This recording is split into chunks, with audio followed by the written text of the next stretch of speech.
My name is Prescott Smith from the Bahamas, and I'm a fly fishing guy. Hello and welcome to Obehi Podcast. I'm your host, Obehi Ewanfo, and I strongly believe that everyone has a story to share.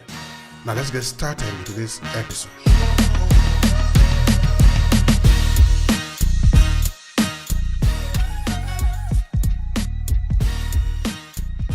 Most of all, I'm very passionate about the environment and the empowerment of people through the use of the resources in the environment. Now tell me, so you grew up in Bahamas. That is where you were born. That is where you grew up, correct? Yes, I was born in the Bahamas on the largest island. The Bahamas, most people hear about the Bahamas over here, but they don't realize the Bahamas is a country made up of 700 islands and 2,300 keys. So most of the Bahamas is the marine environment. You know, it spreads out over 100,000 square miles of the majority of it, at least 85% of the Bahamas, is a vast amount of shallow area. And also, you have very deep oceans that run through those many islands that make up the Bahamas. Thank you so much for that. In fact, I was going to ask you to tell us a little bit about Bahamas, about the country, the geography of the country, because later on in the conversation, we're going to be touching something within the area of geography, about Africa, about resources and all of that, of course, based on our previous discussion. Now, Yes. I'm interested in knowing more about you, your years of adolescence in the Bahamas. What do you want us to know about that? Well, the thing about, even though I was born in the Bahamas, I have always been very conscious of, how did we get to the Bahamas? And so for me, I, if you had to look at it, uh, the continent of Africa would be the root of the tree, and the Bahamas would be like a branch on that tree. And so for me, even though I was born here in the Bahamas, I was always a yearning to learn how did we get here, about our ancestors, and what was the real reason behind it. And so I've never disconnected myself from, where my ancestors came from. And so that really brought a deep sense of passion and yearning for me to know my true history and not what we were told, because we were told many false stories about Africa. Growing up as a child, you tend to see a lot of false negative images. And so I always knew that something was not right about it, but it took a while for me to do my own research to uncover the truth. When you were still a young adolescent in the Bahamas, what were those things that influenced your personality that sort of made you want to learn more about Africa? Yeah, that's a very good question, Obeah, because I noticed even when I went to primary school, a bit more about the Bahamas as important. We got independence from England. Well, it's not true independence, but it's a stage process. We got political independence in 1973. And I remember even before that, we had a English principal, and we used to write on slates. So there was no books. And the minute we got political independence, books showed up. And then I always wondered, why is it that the way the economy was structured, there were certain places, even though we're supposed to have independence, there were certain places in the Bahamas that blacks were not even allowed to go into. You could not go into restaurants and eat. You could not go into certain areas. And that was pretty typical for what many persons throughout Africa experienced and throughout the Caribbean. And so the Bahamas is a very beautiful, special country, but we struggle with many of the same issues of fighting for equality and a better way of life for the majority of the citizens, you see? All right. Now, looking at the Bahamas and the Africa, when was that moment in your life that you felt it was important to learn about your African root? Was it in the beginning of it, or is something happened along the way? And for this reason, you decided to learn more about your African root, even though you are actually in the Bahamas. You understand that it is deeper than that. That is not where it all started. That is not the whole of it. That you are coming from somewhere. Tell me more about that. Yes, I'm glad you asked that because a real turning point for me, like I say, from I was a child, I was always curious to find out, all of the issues with racism and segregation. But as I became a young adult, I I was very passionate about trying to help people, and then I wondered why is it that in my effort to reach out uh, in that regard that there was a lot of roadblocks and obstacles being put in the way. And a real turning point for me, I remember serving sometime in a defense force, which is like a little little Coast Guard or military version for the Bahamas. And as I traveled throughout the many islands, I would hear, stories from the elder folks. So I always wanted to learn about our history, and they were talking about how their land was being stolen from them. And then I remember fishing a gentleman, the Duke of Wellington, and he wanted to donate monies to get areas protected on the island where I live, which is Andros, the largest of the 700 plus islands.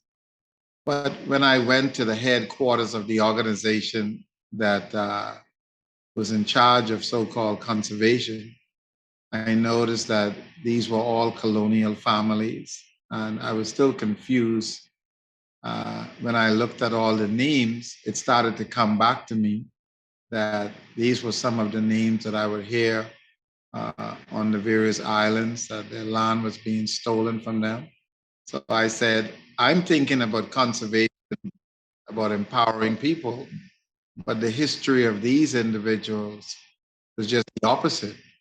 And so that's when I begin to research what other areas in the world that is experiencing what I'm experiencing. And I started the first look at Kenya, and as I looked more and more at the continent of Africa, I became even more curious as to all the lines, the various names of the countries, and I started to look up the history, where I did extensive research in the Berlin Conference. And what was interesting, Obehi, is when I looked at, well, if European countries carved up Africa and they told us that it was about slavery and who's superior and inferior, when I started to look up resources, I realized that most of the resources was on the continent of Africa. And like I told you, from I was a child, I was curious as to why, the whole thing of slavery took place. And I said, well, this must be the real reason why we were enslaved. And because we're facing a lot of the same patterns in the Bahamas and throughout the Caribbean. And it became crystal clear to me when I saw that most of the gold came from Africa, the platinum, the diamond, the cocoa, and I mean, just a whole range of resources. And then the countries that was behind it was like you just turn on a light switch, that I knew that Africa was exploited or we were enslaved, not because of the many stories or lies we were told. It was because it is the richest continent in the world, and where most of these other places, they survive of the resources of Africa, one way or the other. See? Thank you so much for that. And that is really important for me now, as we are trying to create a connection between um, the Bahamas, the Caribbeans, and Africa. Um, all right, now help me understand it. You were talking of the Bahamas and the conservation. When at a point you realize who was sort of in charge there. So I wanted to spend some time more on that. Yeah, that's a very important. I mean, you're hitting the key thing here because for me, conservation was how do we use the many resources that we are blessed with to so that people can support themselves and their families, but in a sustainable way. But what I noticed about, I was talking about using the resources to help people, and I noticed that the families who control the conservation environment in the Bahamas and even in the global research, and we'll get into that about Africa, I noticed that these were the colonial families who fought against equality, who fought against, persons being allowed to get an education. And so then I begin to connect the dots that conservation to them was about how you scout out the resources so that you can exploit and control the resources. And I was looking at conservation just the opposite. So, for example, you can see the connection whether you're in Haiti or Jamaica, Haiti with its gold, Jamaica with its bauxite, or many countries through Africa, you would find that those conservation organizations that were controlled by the various colonial interests, that is how they carry out the research to know what are the mineral resources within the within the land, beneath the soil, how rich the soil is. So they do exactly which area to take control of one way or the other. And so what I found, the way they use conservation was just the opposite that was in regards to our interest or liberation. So you can see the same model throughout Africa or throughout the Caribbean. Whereas we have been miseducated to not want to pay attention to those areas, whereas that's exactly how it would lead to true liberation, because most people think of conservation the way we have been miseducated, whereas those who have exploited us, have enslaved us, who control the resources, they use it uh, for just that, so that they maintain total control over the economies, the mineral resources, the best land. So you can see whether you're in Zimbabwe or whether you're in South Africa, whether you're in Tanzania, you will see who is in control of the richest land, where you can grow all the food, or mining the diamond or the platinum, you see. And the Bahamas is no different, what we're facing here. The people who are in charge, they are not making a mistake. This is how they have designed the plan. This is how it works for them. That is why they are Yes. doing the study. I'm trying to see now that there is a correlation between these resources that are in some part of the world and what the Western power wants. Uh, Connect this one to the Berlin Conference, because you didn't make reference of the Berlin Conference before. Because when they Yes. decide to split up the people based on certain resources that they want, not what the people want. Of course, in the Berlin Conference, there was no African country there actually. The Africa were not represented.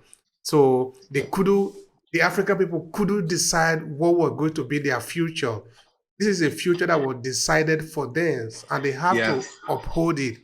But based on what? So this is where I'm looking at the resources again now. I don't know if you make the connection also in this regard, in that they are actually there for themselves. They decided in the Berlin conference already understanding what they want, and this is based on what they divide, they splitted out Africa, And they still want it to be the same today, even though people are in some way trying to rebel against that old structure. Well, it is exactly the same. Nothing has changed. And I'll tell you, what you're doing uh, is a huge positive to bringing about the re-education of us as a people. Because I can tell you, Obehi, what we'd faced with in the West, uh, unless you have reached out to make such a connection to allow even us to be communicating, we are miseducated in the West about Africa. And so that is not by accident.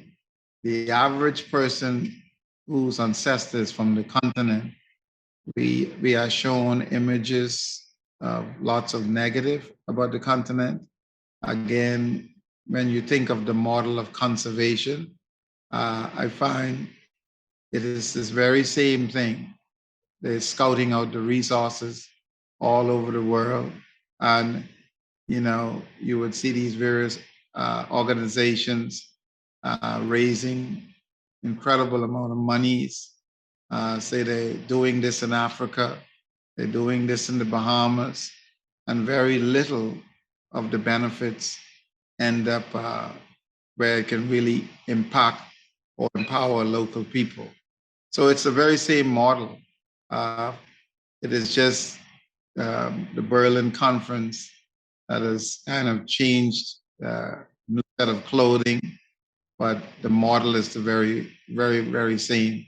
So if you go to Jamaica, you would see that those who control the conservation environment in Jamaica or in Haiti, they sit around and drink wine and eat expensive cheese and talk about the ecology and the environment while they are carrying out research, scouting out the land where the minerals are located.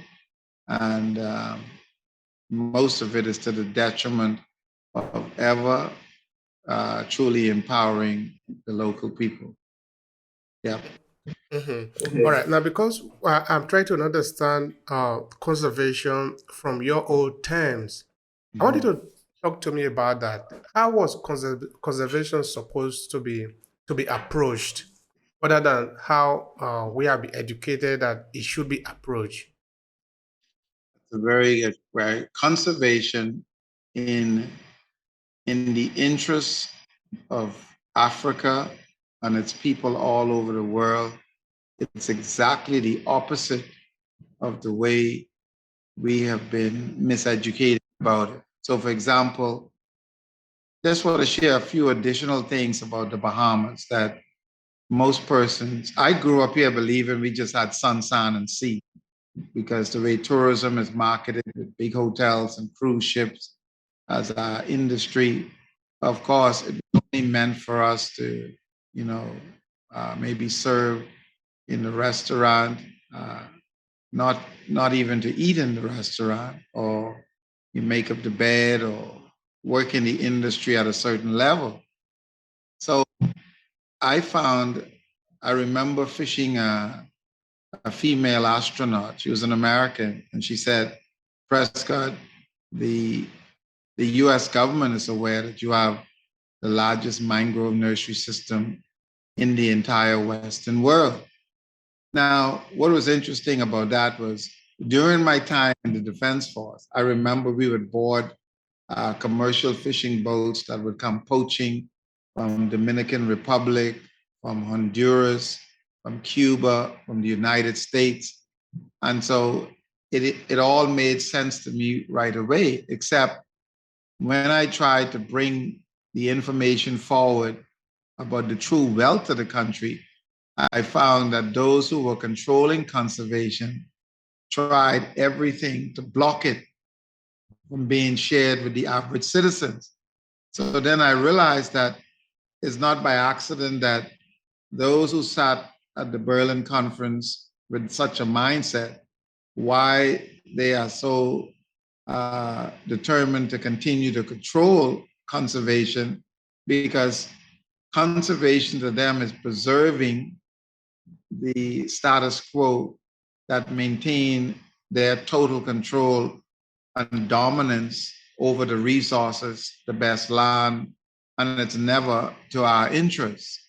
Whereas conservation, the way it ought to be practiced is we ought to use resources in in a way that it benefits the citizens of a country. And in most cases, where they are especially renewable resources, they have to be used in a sustainable way. And those who exploited us from back then to now are quite aware of this. Because I always think of an example like Norway. Norway is a country that have the largest sovereign wealth fund in the world. And notice other European countries are not attacking Norway because it uses its oil to benefit its citizens, right? So the Norwegian government says, Obehi or Prescott, you want to come in Norway and do oil exploration, 75% minimum tax is there to benefit all its citizens. But they would go in Africa and get the diamond, the gold, the copper, and they expect to do it and pay little to nothing, leaving most of the people in using the most deplorable methods for extracting those resources, whether they're going to destroy the freshwater lands, destroy the land. They don't care. They will move on to the next place. And, and so the model in terms of their interest is very clear. It's just unfortunate that we were following and trusting that model.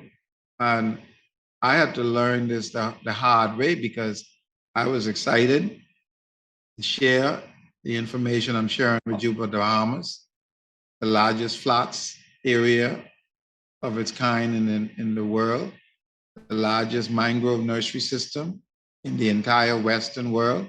We have the largest amount of coral reefs in the entire Western world. We have the third largest barrier reef in the world. We have the greatest concentration of blue holes. And so countries have so much resources, but what has happened through the miseducation is we were fed the colonial package of sun, sand, and sea. And you find in most cases, though that model of how you should develop your economy is never about serving the true interests of the citizens. It's always just serving the interests of a very small group of individuals. And that's why you find they're very passionate about controlling conservation environment, their interests, controlling what we learn about our history, controlling the ports, controlling, food distribution. And it's the very same model that you see in the Caribbean. You can see that same thing happening throughout Africa and many other parts of the world. Those that control Africa also control the Caribbean. Yes. Of course, the British now, and of course other European countries who sat down to split out Africa into different group of people they call countries. They did that one many step ahead of Africa because now you are going to have to learn the language of another person, the economy that he have made a lot of error and come to a conclusion at the end of the day that this is working and work for him. You have never tried it. You have never made the error. You don't know how he came to his own conclusion, but he just tell you this is the model. You are going to practice it. You don't have to reject it because you were told that you don't have any model. No, you are going to speak his language. This is a language that was built for hundreds and hundreds of years through errors, through refinement. You didn't make this refinement. You didn't practice what he practiced. Now you just jump into it because you speak the Queen's English. It's very beautiful. It's very sexy. It's very nice in the ear. You don't know where the language is coming from, and they give it to you. We say Yes, we are now civilized. So Well, certainly, yeah, yeah, please go. Like you want to say something there? yes, I can tell you, I was very naive to it. I remember the first time I visited Europe and some of the European countries, you look at Paris and, you see all these beautiful buildings and when I really start to learn more about my true history, I begin to realize that, all this wealth that I was looking at, really they were extracting the resources from uh, the continent of my ancestors. So you might see the Mercedes car, but you have to can make the connection to the Germans uh, in mining in Namibia or in some other part of Africa. You have to look at the French in many places throughout Africa and there's thousands of mines. And once I made the connection in studying resources and realized that the United States, Russia, China, all these European countries, really the world survives of the resources from the continent of Africa. But what they don't want the African to know is, their true position. And that's where what you're doing and more, we need to make more and more connection between uh, Africa and Blacks in the United States and in the Caribbean to really understand what has happened to us and what we have to do if it's ever going to be the change. Because what you're going to find is if we don't do just the opposite of what we were taught about conservation, uh, you see many places where they destroy the environment. And once it's destroyed, then we have to live with the consequences. So I think of the Bahamas, where I live in Andros, the very same way. It's the largest island. It almost has, interesting shape, look like continent of Africa in many ways. But again, just pristine environment. And you find they would want to come and, just destroy it. We were just recently fighting a 5,000 acre stone mine. And just to share with you and those who are listening, wherever they are in the world, the Bahamas has the purest limestone, right? Now, you would hear of limestone, you think, oh, what is that? So you have to, all glass in the world, the two main ingredients are limestone and sand. So you think from your cell phone to computer, your computer chips, uh, all cement in the world. So, and the most used resource on planet Earth, besides air and water, is the resources that makes glass and cement in the world. But we don't think about it like that. We look at sand and think, oh, it's insignificant. But you just look around at all the glass that you see. It would not exist. And all of the concrete, the building, the home that you live in. That's how used that resource is, but it's very much downplayed. And so even in terms of how we see wealth, here is a mineral sand or limestone, and we would say oil has much greater value or diamond. But in reality, there is no resource on planet Earth besides air and water that is used more than calcium carbonate. When you were talking before, I was thinking on because that is leading to both the conservation and also how we use resources in Africa, and even what these resources mean. Why? Okay, I understand that sometimes we have been miseducated to look at these resources as if they are useless, except maybe they can be Other people can find it to be useful. Then we begin to treasure them now. But now I want us to make a kind of auto criticism as a people. With left with us, what are we going to do with these resources? What are we supposed to do with these resources? How could we transform them into money so that, like Norway is doing, Nigeria, for example, can look at all the huge resources that it has. Nigeria is 3 times the size of Italy in terms of land mass. So it's a huge country. We have 2 million people in terms of population. Okay, that is really significant, no?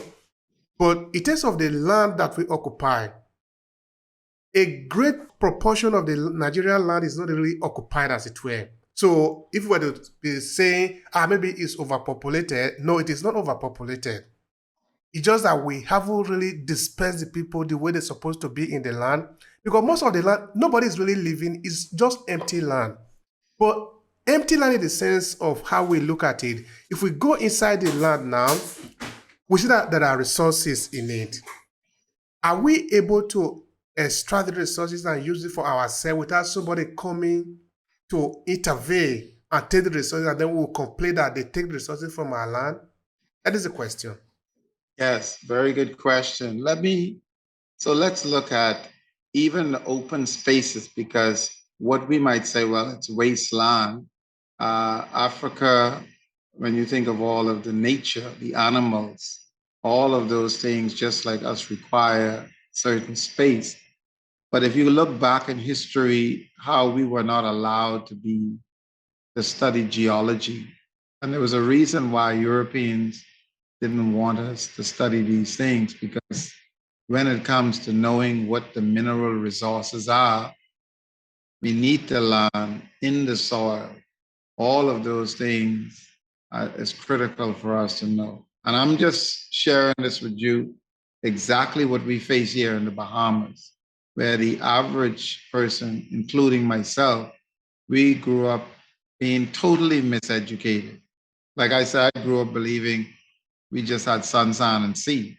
And so, of course, someone have to come and build a big hotel and such and such. So if you look at in Nigeria, incredibly rich country within Africa.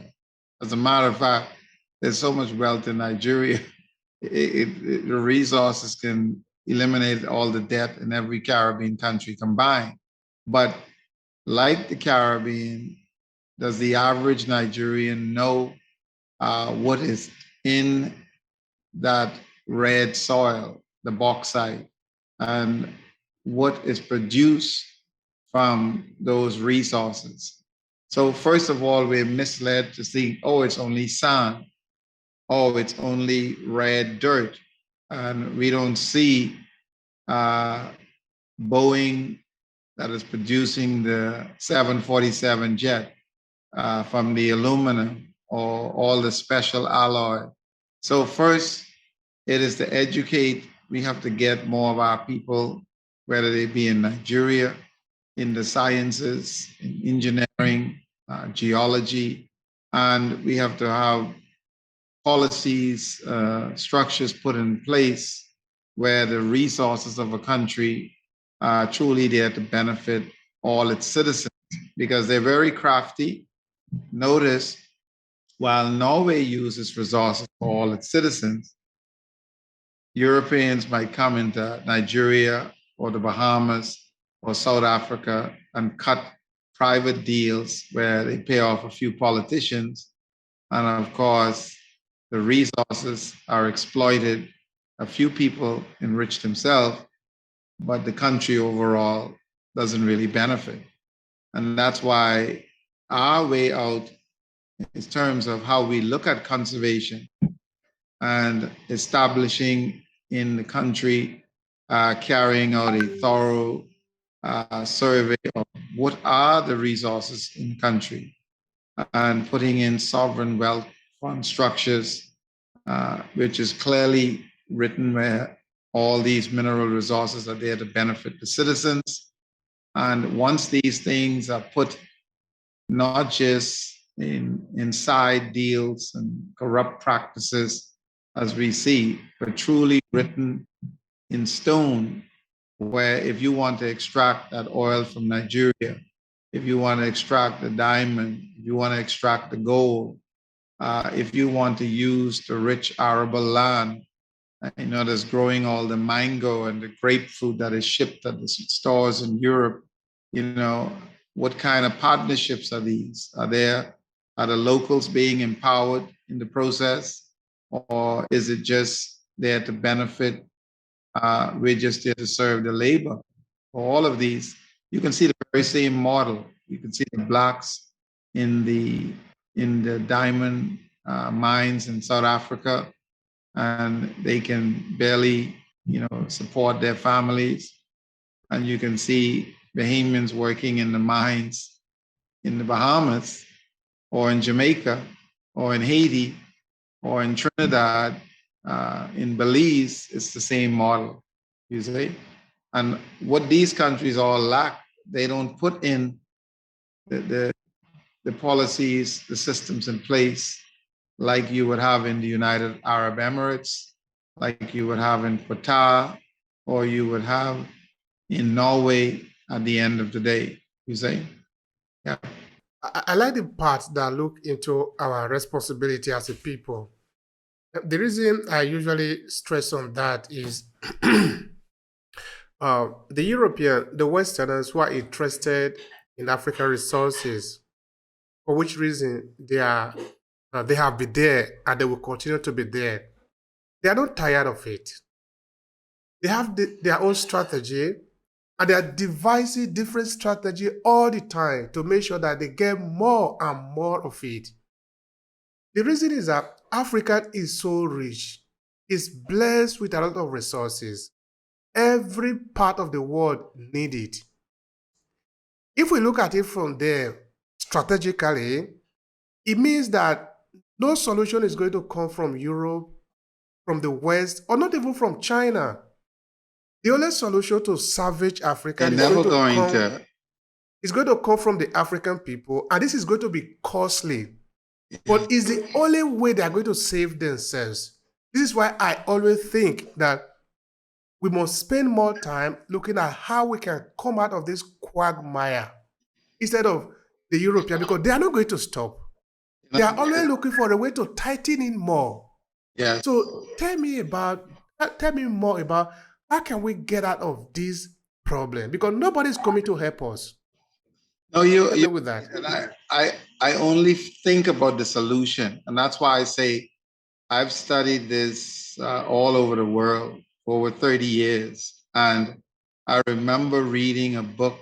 We have our ancestors who share knowledge with us that we should try to impart to others. I remember reading Chancellor Williams' book, and he talked about the destruction of Black civilization. And he said that as he researched over thousands of years in our history, and he had to come to a conclusion. And you said it earlier, I don't look for somebody else to come and save us. What are the solutions to get us out of this situation? And as I've studied it, as I came to a very clear conclusion, there is a way out, very clear path, but oftentimes we keep looking for those who enslaved us, those who oppress us, those who treat us inferior, to come up with solutions for us. And so in the Bahamas, I became very active in establishing the Bahamas Fly Fishing Industry Association, because we have the largest flats in the world, the Bahamas Sports Fishing and Conservation Association, because the organization that claim to be about the environment and conservation, yes, they are about conservation, but they are about conserving the status quo in their interests. So as you pointed out, you can't fault them if you're going to continue to look for solutions from those who are never going to It's like you're looking for those who enslave you to turn around and free you. The solution must come from us. And so one of the last structures I've been active in is establishing the Bahamas Natural Resources Foundation.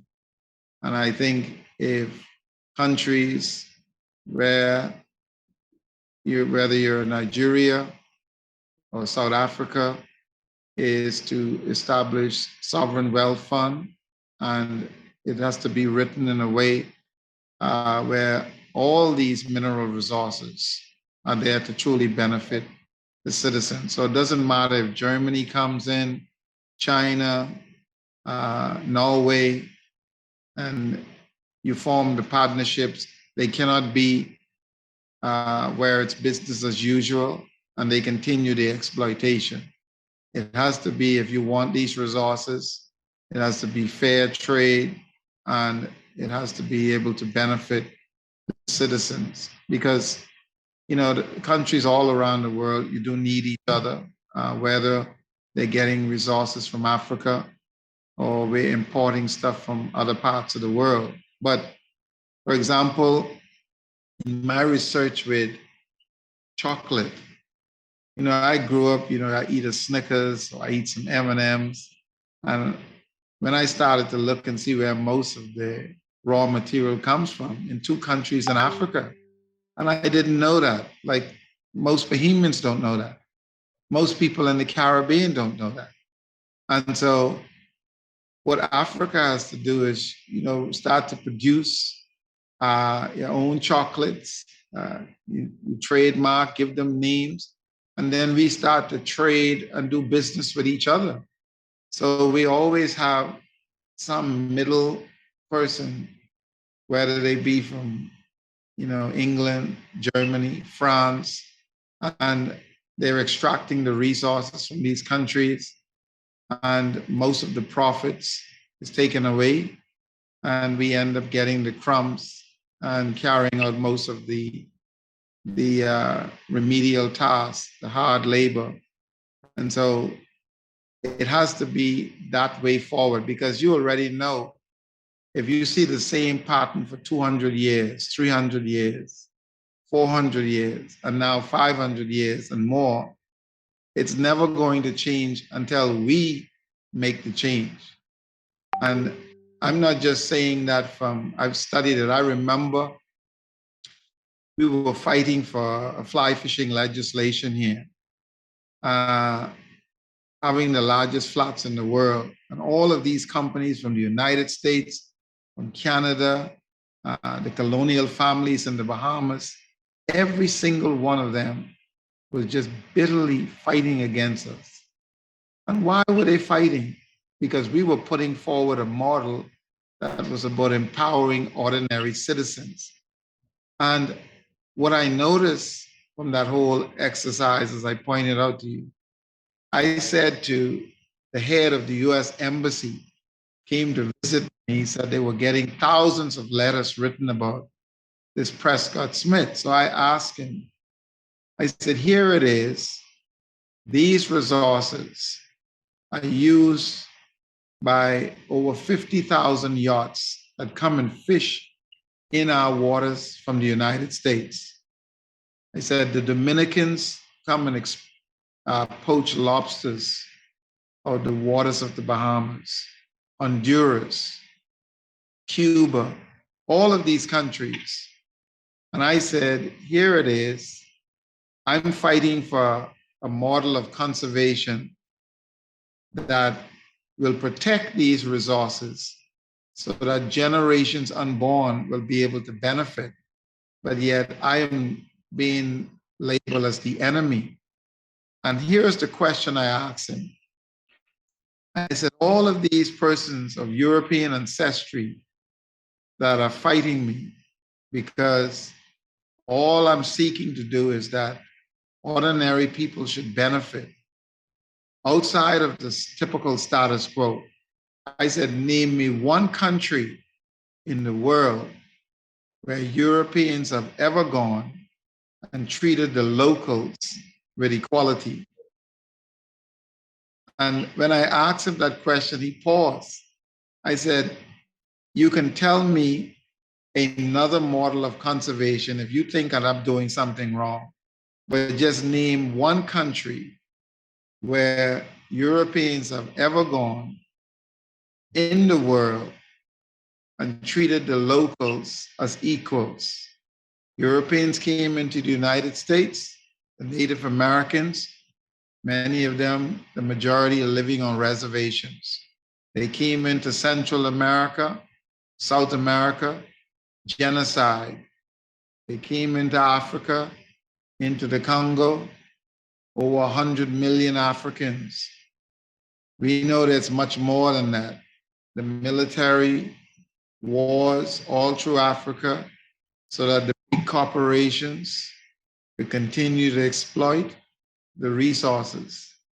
And I says, when you look at the pattern over hundreds of years, the mindset does not change.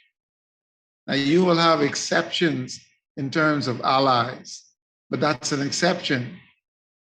And your point hits it right on the head.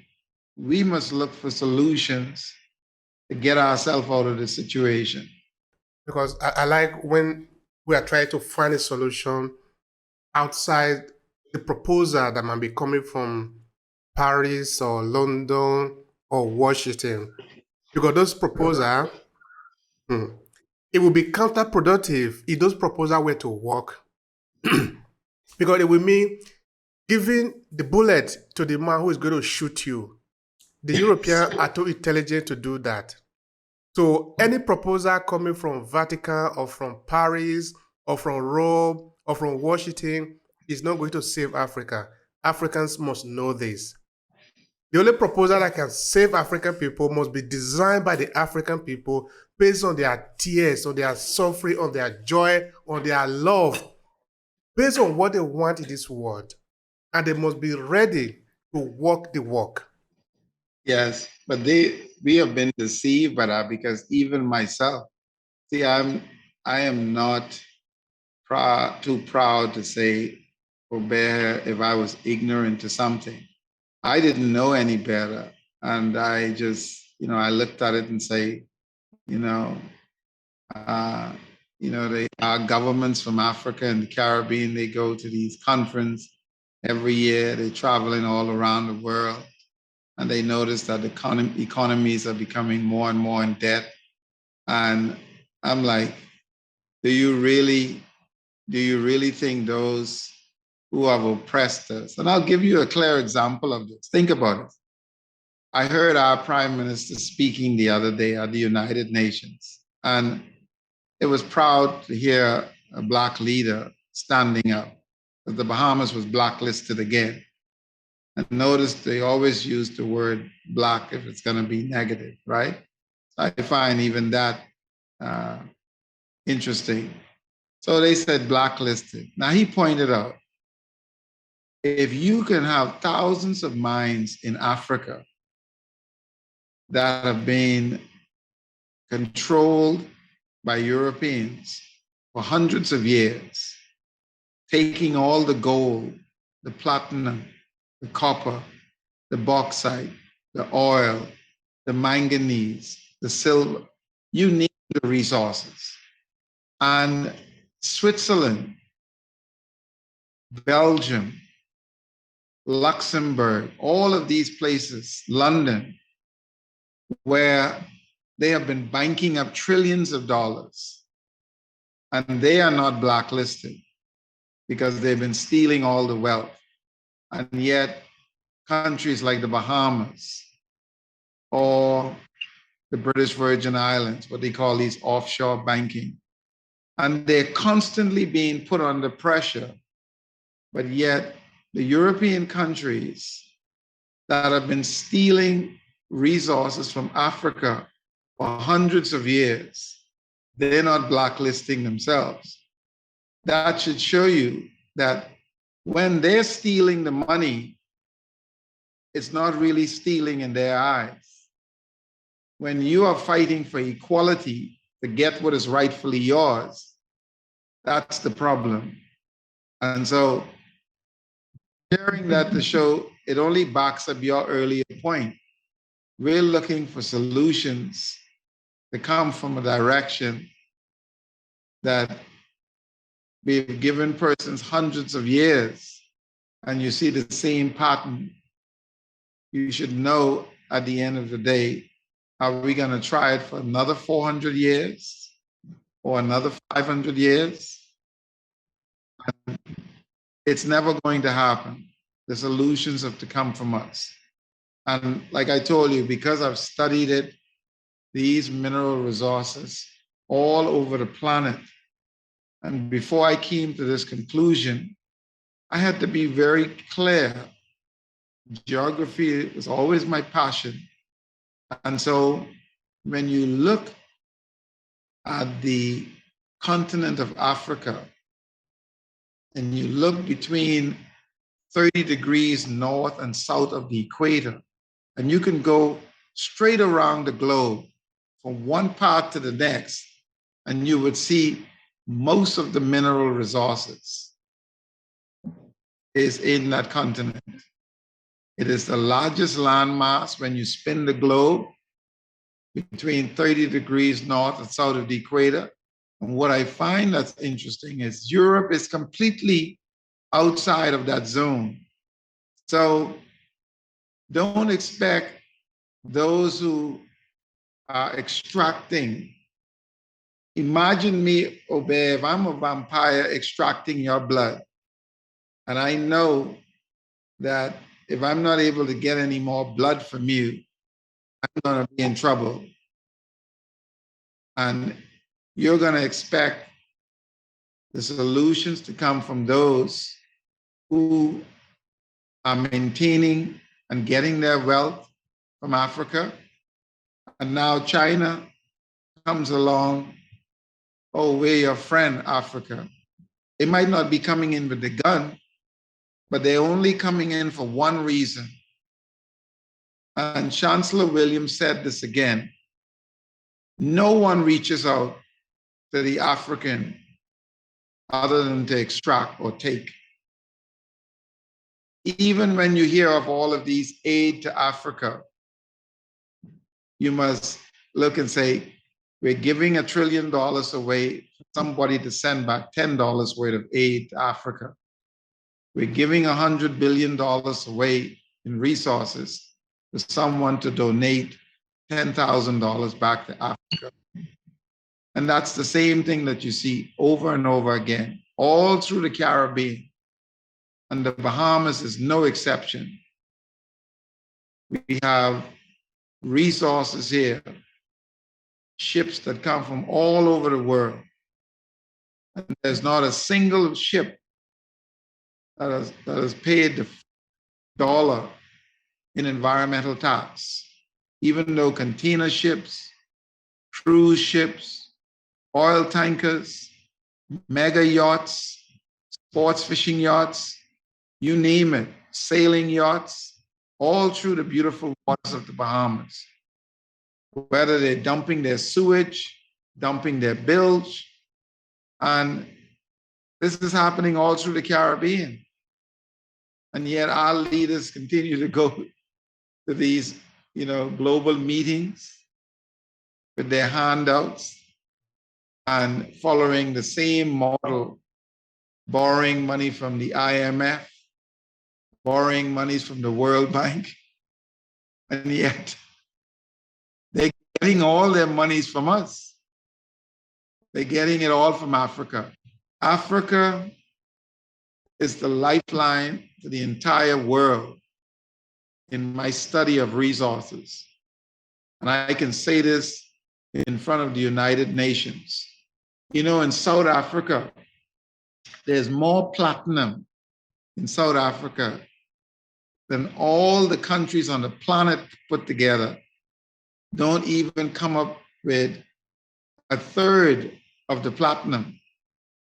But yet, we have millions of Africans, millions of Nigerians living in squatter camps when there's enough resources that Norway and France Germany is a joke due to the wealth that is truly in these countries. The African songs, our songs of victory, cannot be sung by other people. It just doesn't work. It's not possible. It's not logical also. So we're going to look for a way to sing our own victorious song after we have won our battle. It doesn't necessarily have to be a physical battle, but we just need to, first of all, we need to conquer ourselves first, conquer our individual self, be proud of who we are again, so that we can stand in front of the other person and say, this is what I want based on this and this and that. You know what made the change for me there? Again, you're stating, the key things. One of the things that was liberating to me, if you look at the amount of bleaching cream, so many millions of our people who feel inferior. Once I learned the real reason why we were enslaved and exploited, it was totally liberating to me because then I knew the truth. I no longer had to feel inferior. And one of the strategies used against us, because it's not just one divide and conquer, miseducation, our education system. Once we know, and this is where we have to re-educate, the African needs to know that the whole myth about inferior and superior was all about the control of the mind so that they can get the resources. And that happens in many forms. Like, we were always a spiritual people. When Africans saw Europeans come, they would say Africa was the land of the spiritual people. But somehow many people think, that we learned about the whole concept of God and spirituality from Europeans, and that's a myth. That is to keep you looking up while they're digging all the dirt and the gold from around you. So you become distracted. And so if we are to educate our people as to this whole notion of pigmentation, this is all a myth. They always knew that it had nothing to do with your beautiful complexion. It was always about resources. Period. Africa is the largest landmass where most of the living things are on Earth, most of the mineral resources on Earth. Those who conquered and exploited the continent are the same ones who brought us in the Caribbean and the West, and we must learn to link up more with each other. And I'll share with you one of the hindrances, because we were miseducated, that superior or better is everything else that don't look like us. That has been one of the biggest obstacles with us coming up with our own solutions. And I remember as I read a book, it says, white supremacy exists because many Blacks believe in it and support it. And the reason why that is because we don't know the truth about the richest continent on the planet Earth and why we were enslaved and why we are continued to be oppressed. And so if we follow, the model that has been taught to us, instead of, as you pointed out, we must come up with our own solutions. We will continue to be like a ship without a compass. We will continue to be looking up, being distracted while they're digging the diamonds from beneath us. the gold, the platinum, and we're taught, you have to bring a better life when you go to heaven. You have a big robe and you're going to get some honey and milk. And none of these things, And so all of these strategies, I had to study the various tools that was used against it. It's not just one tool. The conservation model, education system, the the misinformation about our history, and of course the whole concept of not understanding resources and their true value. You say? You did make mention of something that I found interesting, which is the sovereign wealth. I don't know if you want to expand on that, because I think that can be very important. And because all across Africa, and of course also in the Caribbean, because the people have been educated to look at everything about them to be evil or bad or substandard or irrelevant or not of value, we give away everything we have, and which are actually valuable, and then assume everything of less worth, of less value. Let me give you an instance to that, so that they can help people to better understand what is meant by this sovereign wealth fund, for example. Yes. Yes. In that, when we dig up our gold, we dig up our bauxite and the oil, we actually take it, it's physical. We are taking it away from the land. Yes. And the evidence of that is that the land is going to be left with whole, because something will be taken away from the land. Now, what do we get back from this? We get back papers that have been printed in the United States or in some European country. This is actually worthless. But the European, the Westerner, put value in those papers. They use the paper in exchange of the big hole they are living on our land. Yes. But we haven't yet reasoning to think that, but how many paper we are bringing, paper of dollar or euro, can we actually bring from Europe to feed this hole that we are living in Sierra Leone, that we are living in Liberia, that we are living in Congo, that we are living in the Niger Delta of Nigeria? How many dollar is going to feed this hole? But we believe that our diamond has no value. We believe that our oil, the petroleum we are taking away from the Niger Delta, have no value. What has value is a dollar, because it has been written $20. That is important. They can live whole on my land. They can actually kill a lot of people. They can pollute the Niger Delta with millions of people.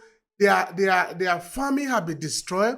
It's not important. Our life is not important. Our land is not important. What is important is the dollar. But this is the proposal that is coming from the outside. It is left for the African people to think, to ask themselves the question, is it really true that you are worthless? That what you have no value?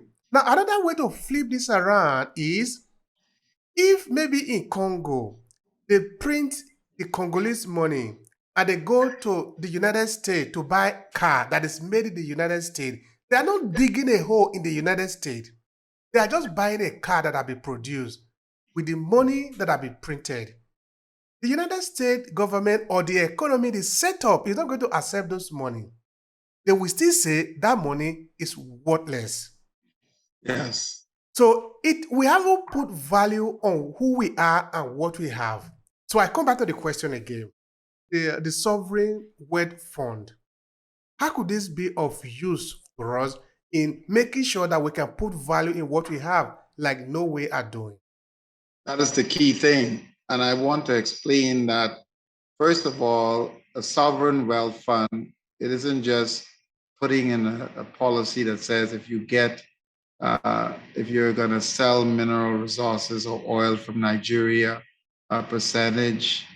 But a sovereign wealth structure, what it does is through your universities or education system, means you do a thorough a thorough documentation of the country's resources and their true value, and then the best use of those resources. So even as you pointed out with digging a hole in the land, is it better to do that, or is it better to use that land to grow food instead of destroying it? All of these decisions are made when you put in such a structure. But what European countries have ensured is that, look at the Bahamas and the Caribbean. There is no country in the region that has established a sovereign wealth fund. As a matter of fact, I'm one of the founding members of the Bahamas Natural Resources Foundation. And that's one of the things that we are lobbying the existing government to establish, where they had passed some bill in 2016, but it has yet to receive the dollar in it. And so these are the things that are holding us back. And if you look again at Norway, Norway made it very clear they have enough resources in their sovereign wealth fund, even with 5 million citizens, that no citizen have to ever worry about healthcare, education system, housing, all of those things, because they're using the wealth from it. And so if Africa establishes such a system, it means that you put an end to the exploitation of your resources, leaving the continent in private corrupt deals between a few politicians and multinational corporations. And let's look at something else happens to our detriment without such a system. When you look at not just having a fund, but what happens with a sovereign wealth fund is the connection between your university and like in the United States, they have the Department of the Interior, which means that they have scouted exactly what's in their soil, the quality of the land, the mineral resources beneath the land, and then put written policies in place as to how these resources are there to benefit the citizens. So, for example, I'm going to use Nigeria. Let's say Nigeria has, 36 mineral resources, and you decide in your sovereign wealth structure that none of these resources are going to be exported from this country unless 51% of the revenue is there to benefit the citizens. And you can use even Botswana as an example. They have 80+% from every diamond they now export is there to benefit the citizens. But that came much later. So it's not just a sovereign wealth fund. What happens as a result of it is you end up having the very systems put in place. And then as a result of it, the education of the Nigerian or the Bahamian in terms of geology, in terms of various areas of science and all of that. Because otherwise, we can never truly be liberated, because corrupt deals are taking place on the side where most politicians are not even aware that they should not even be mining bauxite from this part of Nigeria. Maybe that land is served better for just leaving it in a pristine state. Maybe we can grow oranges there. We can grow mangoes. We can have, 1,000 Nigerians with 10 acres, 10 hectares, whatever, to just grow food. And that carries on and on. And then there's maybe other parts of the land where you can carry out some type of extraction, but it doesn't need to be, 1,000 feet whole. It can be where if you're going to take these resources from here, and it should only be done at a certain depth, and you can fill it in. And so, but because of greed, and they're exporting these resources to our detriment, they don't care. They can go down 1,000 feet. They can go down a mile. It does not matter because we're the ones left with the damaged land, and they're the ones who can put billions and trillions of dollars into Chase Bank or JP Morgan or all of the other offshore institutions. You see? That's it. This is the reason why we are not going to rely on European or the American, for that matter, to save Africa. They would be making a mistake to save Africa, to put it in the correct term. It would be counterproductive for America or the European to save Africa, because it doesn't work like that. Yes, they will never do it. What was shocking to me, I was shocked to see how many bases America have through Africa. And then, I made the connection more and more as I studied resources, why they're there. The big corporations that are mining all of the minerals, they're there to protect their interests. And so when you think of the continent of Africa, like, why is France have military bases all through Africa? Or why are the Americans there? Why are the British there? They're there only for one reason. They're protecting the thousands of companies that are extracting the resources that they are exporting back to Europe and the United States.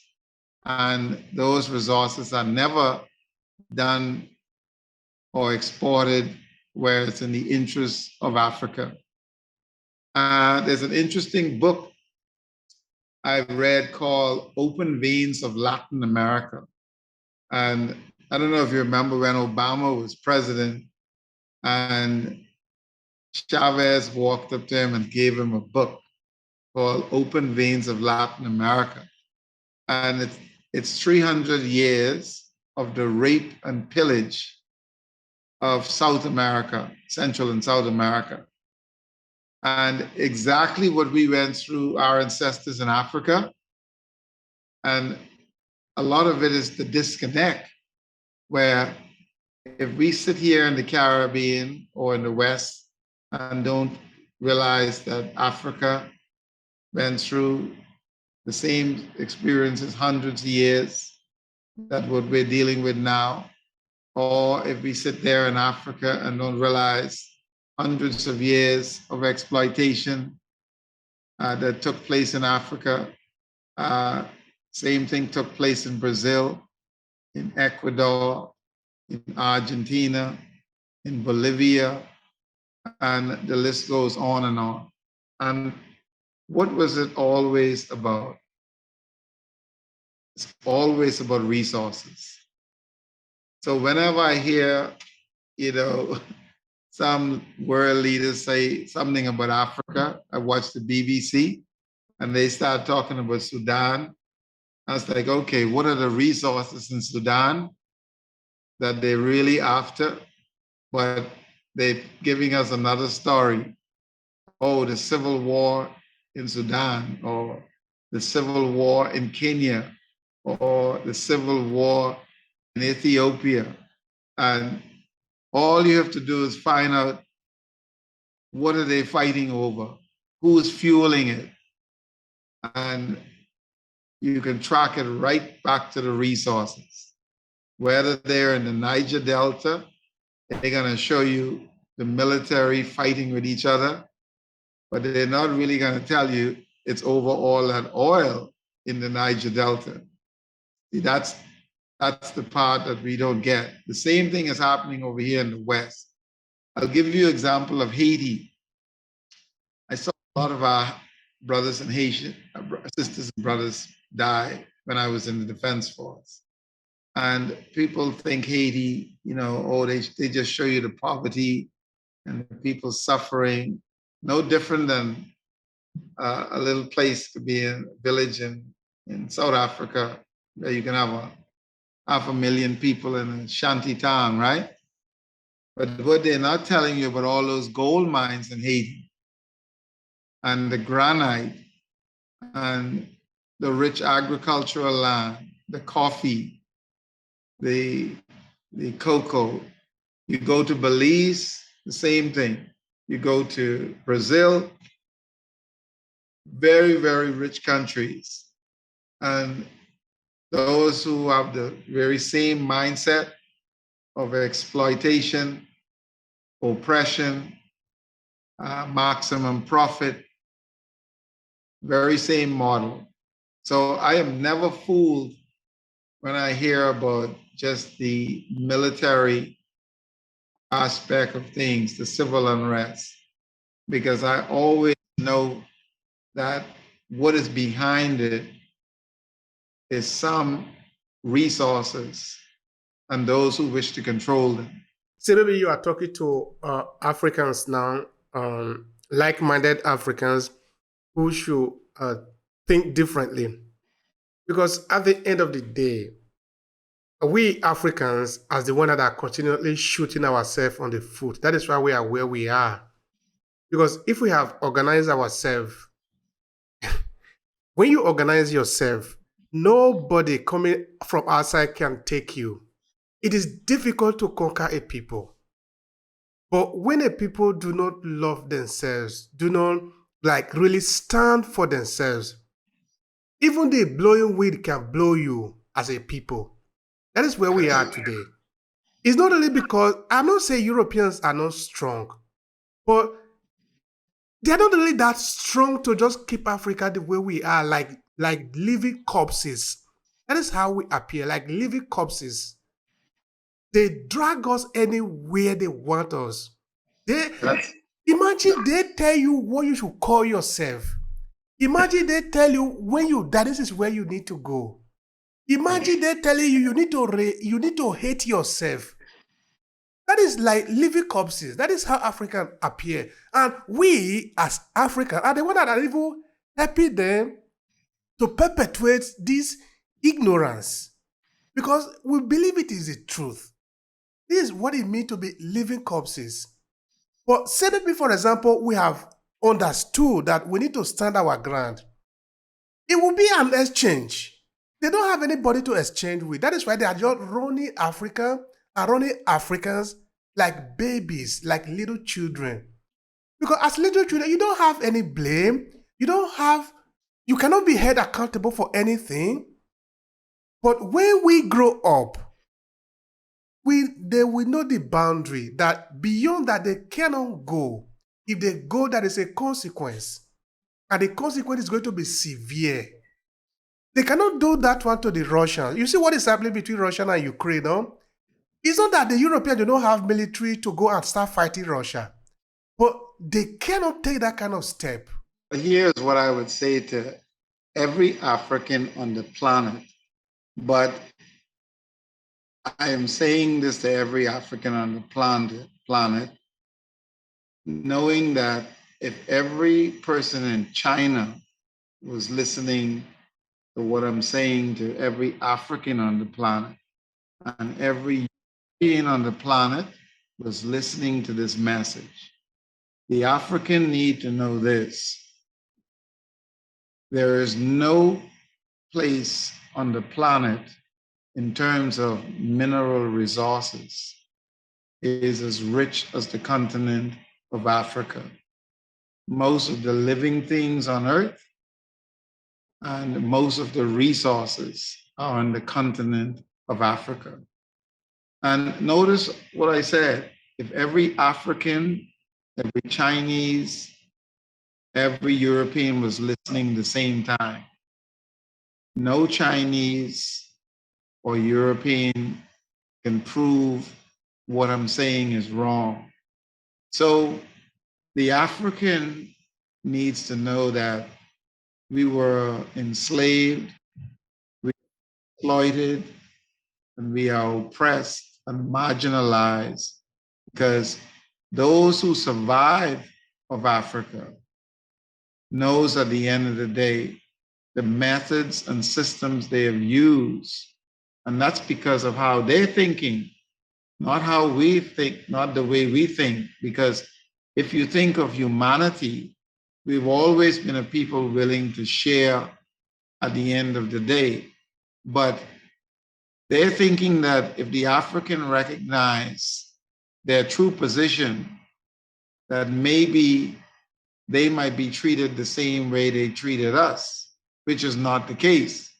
The Africans don't need to be buying bleaching cream or feeling inferior, because the miseducation and the myth that has resulted in that way of thinking was all because we are the richest on the planet Earth. And once you know the reason why you are treated a certain way, the truth, to me, it was totally liberating in my mind that I don't have to feel inferior. I don't have to see myself less than. And it's a sense of pride knowing that Russia, China, Europe, the United States, all of these countries survive of the resources of Africa. Now, it's just for the African to recognize that you don't have to be afraid to put the structures in place and determine what are the terms by which we can trade with the rest of the world. But you said something that was very powerful earlier. We see wealth as the British pound, the American dollar, the French currency, without understanding that we're the ones who are giving them this wealth by the resources they're taking from Nigeria, from South Africa, from Botswana, from Tanzania, and the list goes on and on. That's where the real wealth is. Even the paper that the money is printed on, it comes from the tree. Africa has more agricultural land than any place on the planet. Africa, you look behind me and you see a map here that shows the true size of Africa, not the many lies we grew up with the Mercator's chart. That's a Peter projection map there.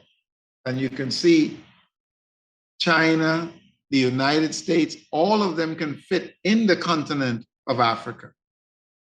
So every African, as I said, sharing this message, not just with us alone, but every Chinese listening, every European listening, every Russian from Japan, wherever they are in the world. No one can refute, because I've studied resources from one end of the planet to the next.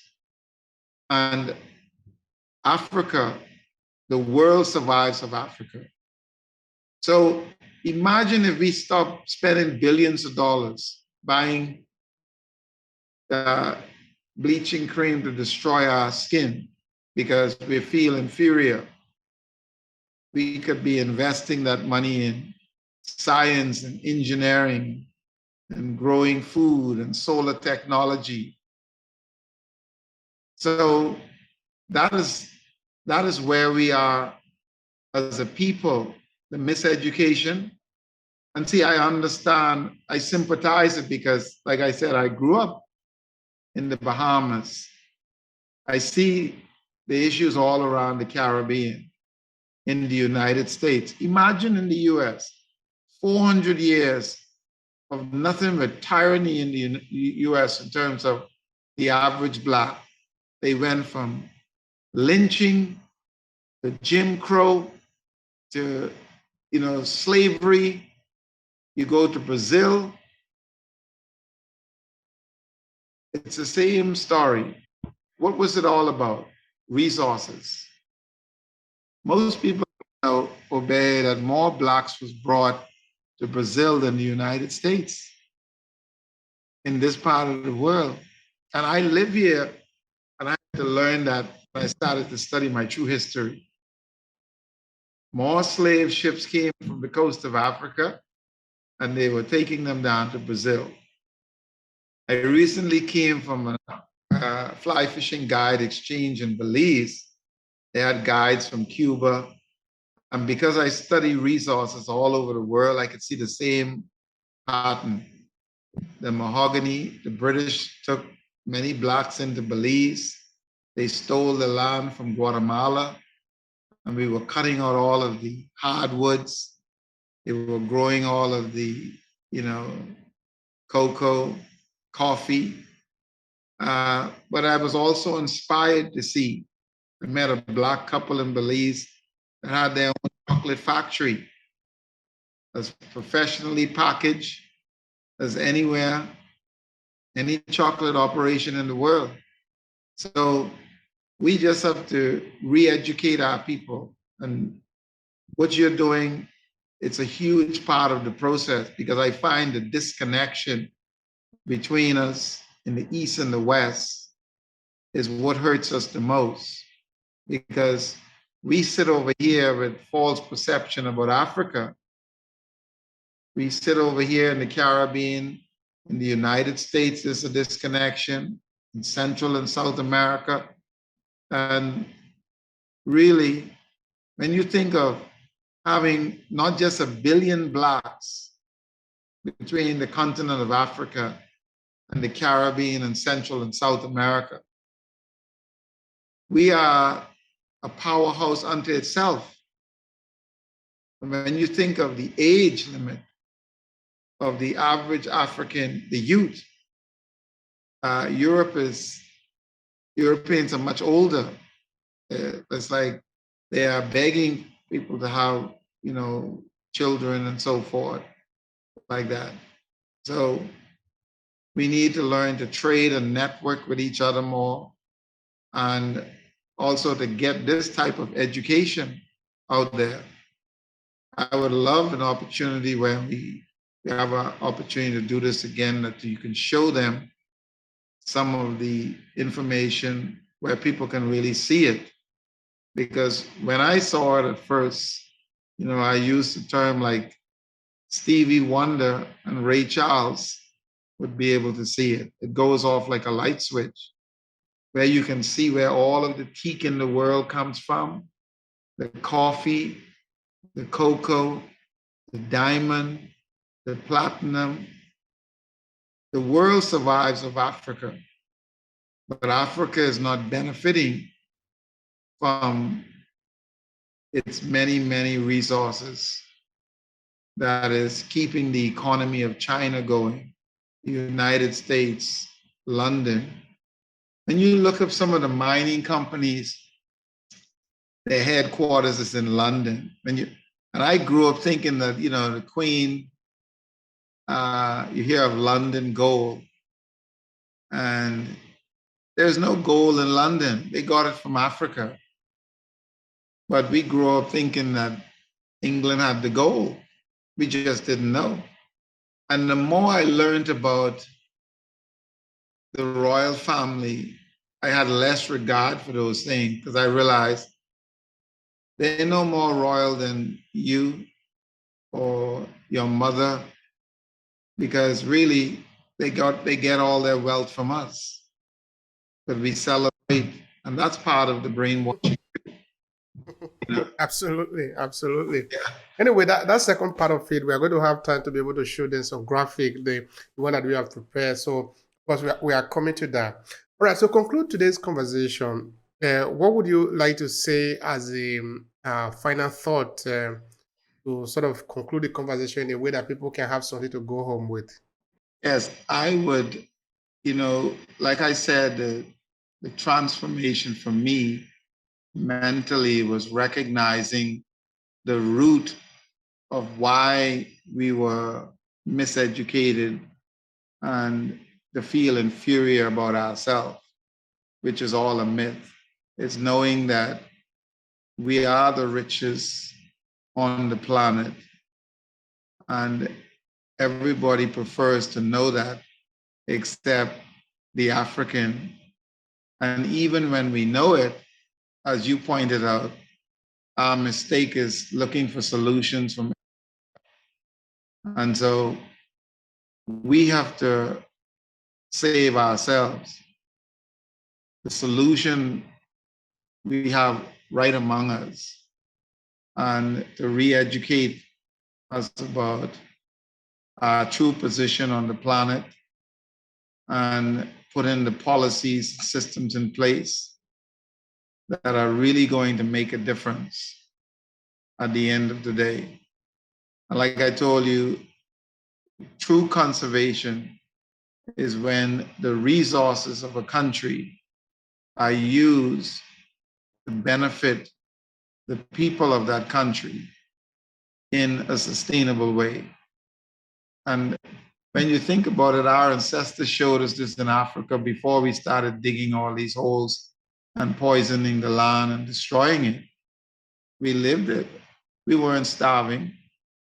We always had enough food, but we feel that, looking at that paper that comes from New York or London, while they're stealing the gold and the diamond, it's all a myth, when really we end up being poor, destroying our land, and so forth. So the model of conservation, our whole approach to it, and who we are as a people, I would like for persons to recognize that,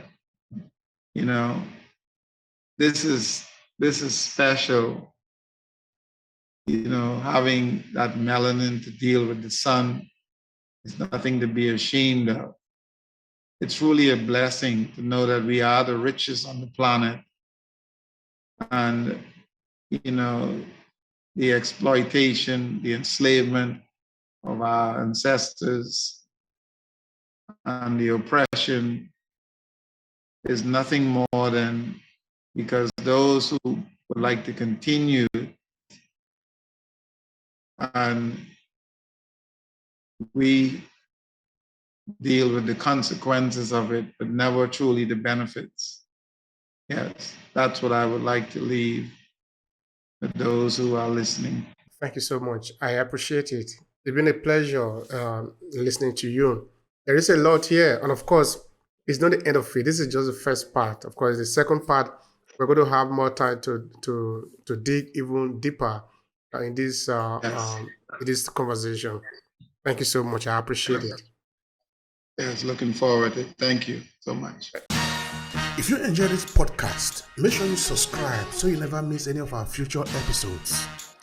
Rate and review Obehi Podcast and share with your friends who might need it. I remain Obehi Ewafo. Thank you so much for listening, and talk to you in the next episode.